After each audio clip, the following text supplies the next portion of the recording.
this isn't fair. Women should be allowed to vote. We're all equals here. No, we're not. We're not equal. You're second class. Yes, we're equal. The 14th and 15th Amendment allows us to vote. Ha! 14th and 15th Amendment? That only pertains to men, not women. Then what's the real reason?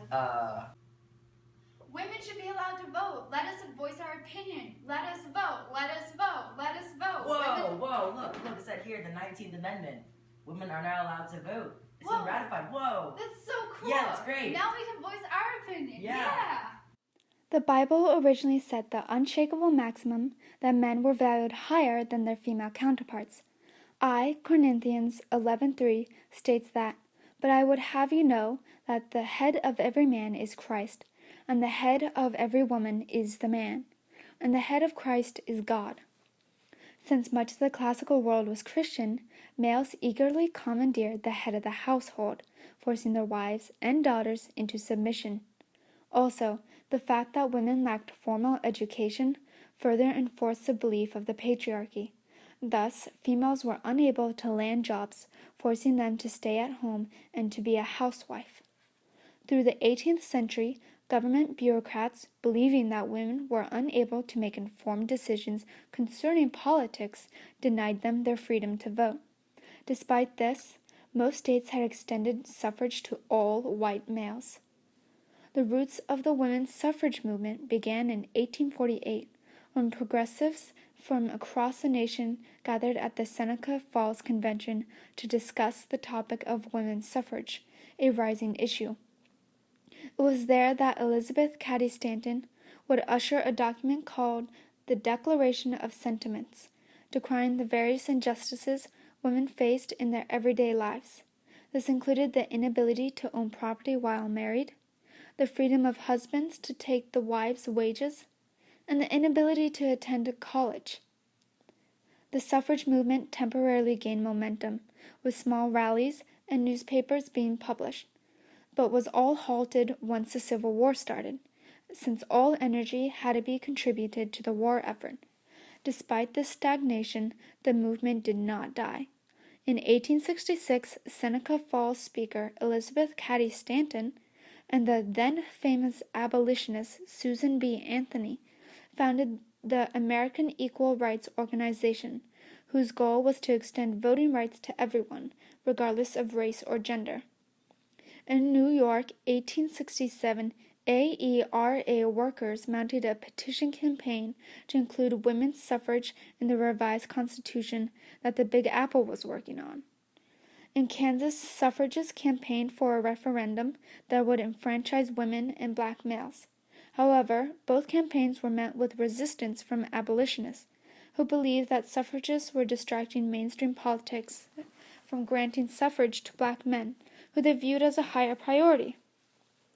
To fuel the flames further, AERA was vehemently against the 14th Amendment, which would give former slaves American citizenship.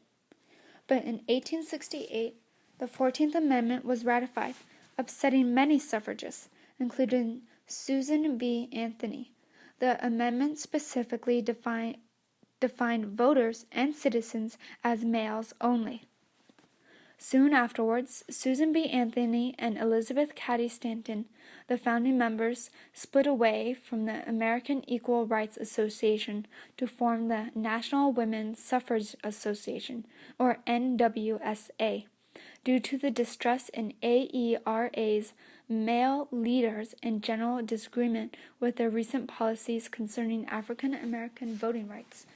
Because of the rift and the subsequent power vacuum, AERA was disbanded, its surviving members forming the rival group American Women's Suffrage Association, or AWSA.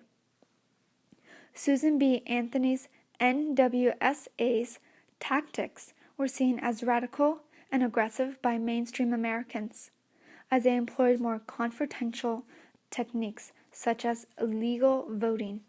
Additionally, Susan B. Anthony blatantly stated that she thought white females should have voting superiority over black males, isolating herself away from many once friendly abolitionists. In the South, they used radical exploitation to their advantage, gaining support against the 15th Amendment, which would give black males the right to vote, but still deny females theirs. In 1869, Wyoming became the first state to grant women suffrage. However, it was suspected that the legislators did this to gain publicity and to attract females to the barren wilderness. 1890, 21 years later, the NWSA and the AWSA conjoined and became the American National Women's Suffrage Association, quickly gaining 2 million members, making it the largest volunteer organization in America at the time. Their new goal was to secure suffrage on a state level, as the suffrage bill they had proposed in 1887 was swiftly killed by the Senate.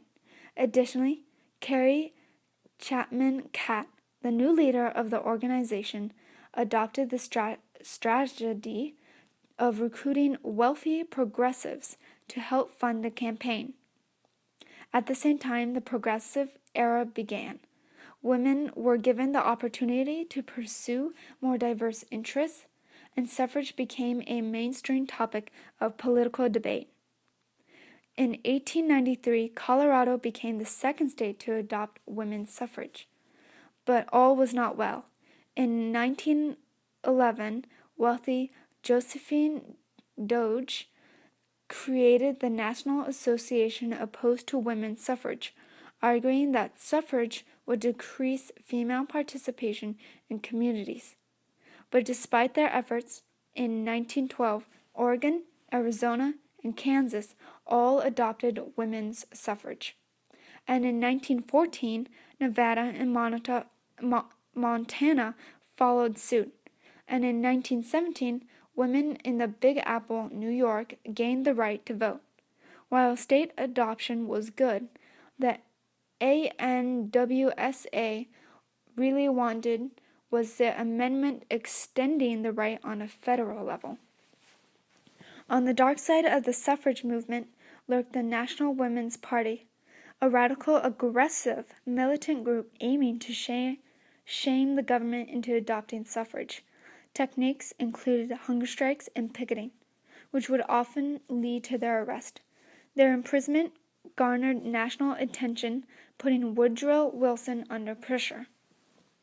So on May 21, 1919, Congressman James R. Mann introduced the Susan B. Anthony Agreement in the House, easily getting it passed.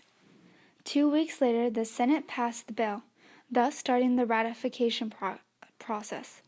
On August 26, 1920, 3/4 of the United States ratified the 19th Amendment, finally giving women the right to vote.